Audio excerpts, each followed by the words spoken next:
Hello there and welcome to My Opinion. I will be talking about self-medication. Self-medication is such a common factor in Africa. Wow. Like, I self-medicate. First place was self-medication. Self-medication, put in the simplest of form, is when a person is playing doctor, pharmacy, and nurse. That's what self-medication is about. When you were supposed to show up to the clinic or the hospital, but then you decide for good reasons or the bad ones or wrong ones, no matter what the reasons are, to play the doctor, to play the lab scientist, and do your own diagnosis by whatever reason you have. Maybe your reason is experience, and then aside from using experience as your reason, then playing the doctor and playing the pharmacist and playing the nurse. You know, the pharmacist, when you walk into a medicine store and then you just ask for drugs and you pay for them and you walk home, you know. So you play the doctor when you decide you know the best method to use in treating yourself. Then you play the nurse anytime you go taking those drugs without supervision. Now, aside from supervision, most of the times when some medication is mentioned, people's mindset, even to myself, stops at getting pills and taking them. But people go as far as injecting themselves or getting untrained hands to inject them. Now I believe self-medication is more rampant and it's more of a thing in the third world countries and rural areas and the ghettos, and you know, those places where people are really financially down because they can't really afford proper medical care. But besides that, self-medication is something to be really worried about.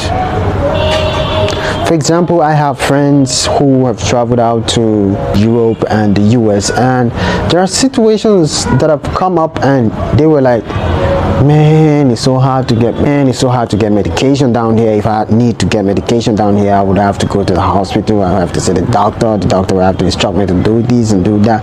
At the end of the day, they don't really talk about how much they're going to spend, but they say at the end of the day they're going to be diagnosing what's not wrong with me, and they were prescribing so many medications and giving me prescriptions for things that I know nothing about, that I don't have. Like, I know some who have literally tried to get someone to buy medications here and send abroad. Like, it is that deep, because they know back here or when they were here, all they needed to do was walk into a medical store and ask for antibiotics, painkillers, you know, anesthetics, whatever you ask for, you have the money to pay, you walk away. Now, is it right to play doctor, pharmacist, nurse? No, it's not right to play that. It is not right. But then, what do you do when you can't afford a doctor, when you can't afford a pharmacist? When you look at, let me tell you how we look at it down here. Okay, let's say I have 1,000 of whatever currency I have, 1,000, and this 1,000 can take me to a medical store and buy me medications to treat, for example, malaria.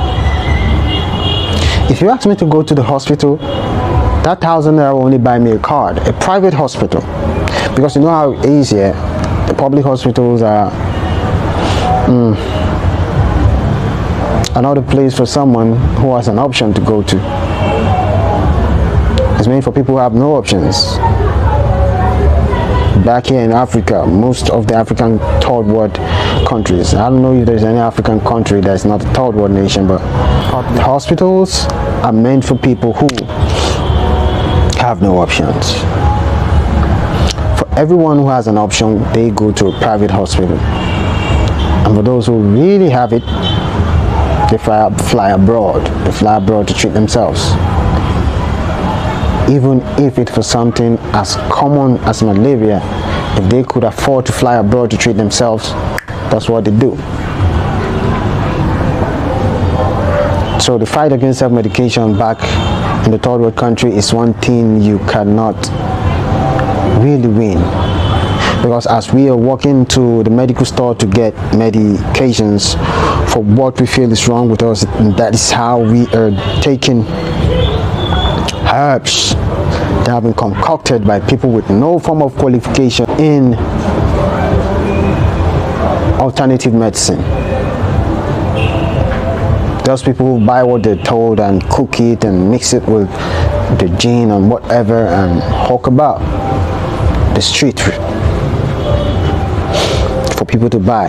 You know, somehow self-medication is something that we grew up with, because even as kids, our moms were doctors. Yeah, mama was a doctor. Most of us had mamas that were our doctors. You know, you have a cold, they know what to give. You have a fever, no hospitals, they know what to give you. That is how the culture of self-medication starts, and that's how it has grown over the years, that to the point where those kids, when they grow, that same prescription that came from mama or papa is the same thing they will take, and whatever they learn, a bit here from a bit there, they add it together and they kind of become better at self-medicating. So at the end of the day, self-medication is now a culture. Yeah, self-medication is now a culture, and it's a culture that I've come to stay. Because I know in my time, these third world countries, none of them is going to achieve that standard where they will be able to control drug stores and sales of medications to the people on the street without prescriptions. There's absolutely no way that could happen in the shortest time. So at the end of the day, self-medication is still going to be rampant, and people are going to be self-medicating day in, day out, and the culture of self-medication will keep. My opinion is that the only way to deal with the issue of self-medication in Africa and other third world countries is to better the life of the people of these countries. Because without a better life, without better jobs, without a better financial position, people are always going to self-medicate. There is no way to go about it. There's no way to survive than to survive by yourself.